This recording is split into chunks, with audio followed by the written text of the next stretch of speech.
I have the pleasure to present to you Dr. Martin Luther King, Jr.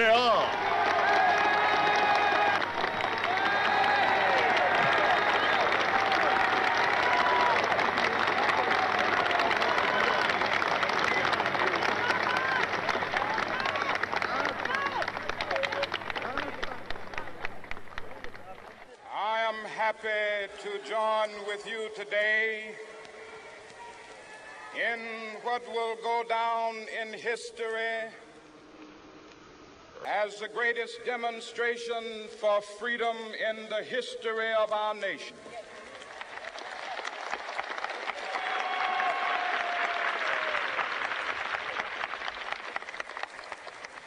"50 years ago,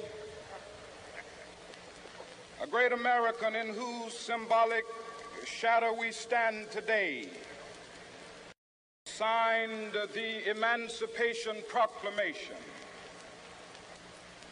This momentous decree came as a great beacon light of hope to millions of Negro slaves who had been seared in the flames of withering injustice. It came as a joyous daybreak to end the long night of their captivity. But 100 years later, the Negro still is not free. 100 years later, the life of the Negro is still sadly crippled by the manacles of segregation and the chains of discrimination. 100 years later, the Negro lives on a lonely island of poverty in the midst of a vast ocean of material prosperity. This nation will rise up and live out the true meaning of its creed. We hold these truths to be self-evident, that all men are created equal.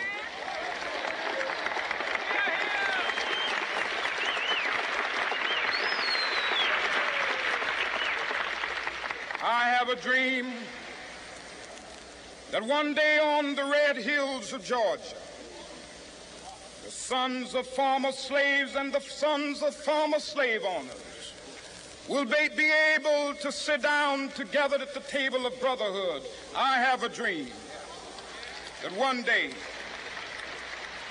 even the state of Mississippi, a state sweltering with the heat of injustice, sweltering with the heat of oppression, will be transformed into an oasis of freedom and justice. I have a dream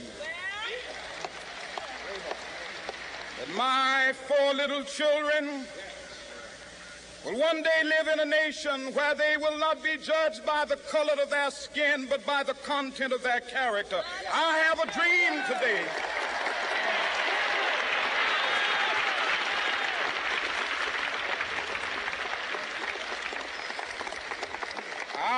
a dream that one day down in Alabama, with its vicious racists, with its governor having his lips dripping with the words of interposition and nullification, one day right there in Alabama, little black boys and black girls will be able to join hands with little white boys and white girls as sisters and brothers. I have a dream today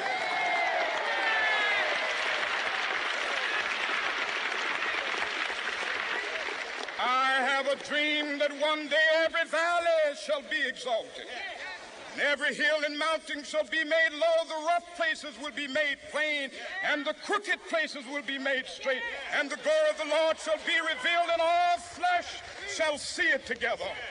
This is our hope.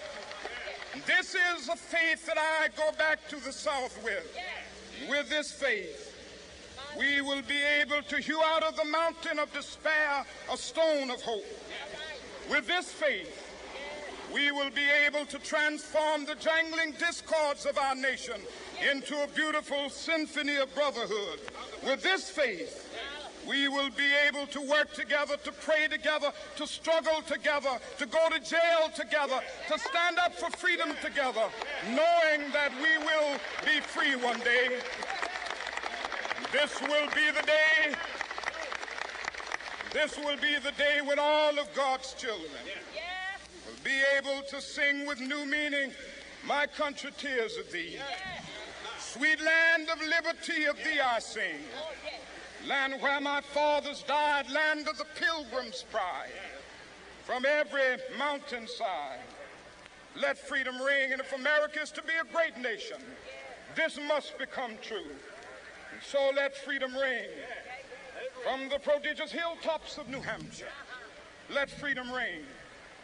From the mighty mountains of New York, let freedom ring. From the heightening Alleghenies of Pennsylvania, let freedom ring. From the snow-capped Rockies of Colorado, let freedom ring. From the curvaceous slopes of California. Not only that, let freedom ring from Stone Mountain of Georgia.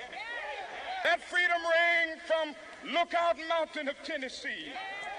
Let freedom ring from every hill and molehill of Mississippi, from every mountainside. Let freedom ring, and when this happens, when we allow freedom ring, when we let it ring from every village and every hamlet, from every state and every city, we will be able to speed up that day when all of God's children, black men and white men, Jews and Gentiles, Protestants and Catholics, will be able to join hands and sing in the words of the old Negro spiritual. Free at last, free at last. Thank God Almighty, we are free at last.